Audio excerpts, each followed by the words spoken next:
Assalamualaikum warahmatullahi wabarakatuh. Untuk modul kali ini kita akan membahas tentang konsep komputer terkait sistem operasi dan manajemen file. Materi ini meliputi pro dan kontra berbagai sistem operasi, cara kerja OS, personalisasi OS, dan produktivitas. Yang keempat, manajemen file dan folder.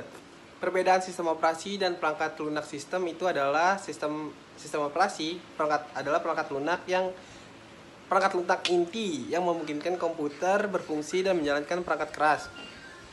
Sedangkan perangkat lunak sistem itu komponen lain yang mendukung operasional sistem, termasuk BIOS.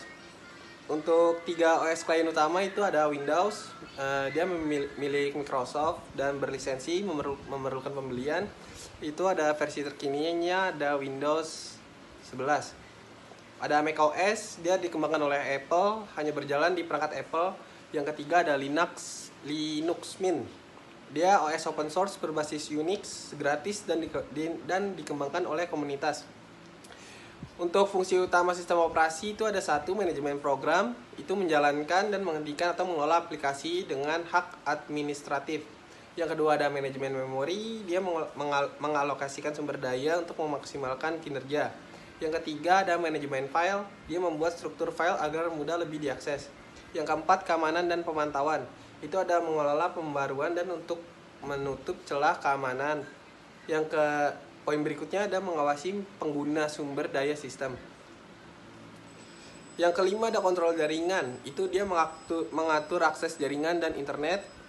Yang ada poin berikutnya, antarmuka sistem operasi itu antarmuka berbasis perintah atau CLI. Biasanya ini dia menggunakan perintah teks. Yang kedua lebih ringan dan menghemat sumber daya. Yang kedua itu ada antarmuka grafis atau GUI. Dia menggunakan icon dan menu visual dan membutuhkan lebih banyak daya pemrosesan namun ramah pengguna. Yang ke poin berikutnya ada perkembangan teknologi dan cloud.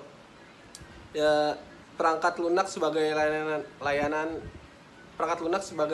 atau biasanya SaaS. Contohnya ada QuickBooks yang memungkinkan akses dari berbagai perangkat melalui internet. Yang kedua ada cloud computing, dia menyediakan server di cloud untuk akses jarak jauh.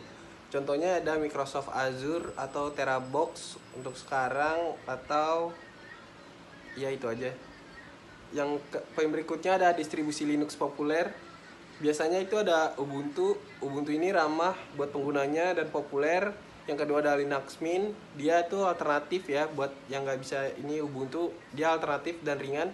Yang ketiga itu ada Kali Linux, dia dirancang untuk pengujian keamanan dan etika peretasan. Jadi ini buat hacking pakainya Kali Linux.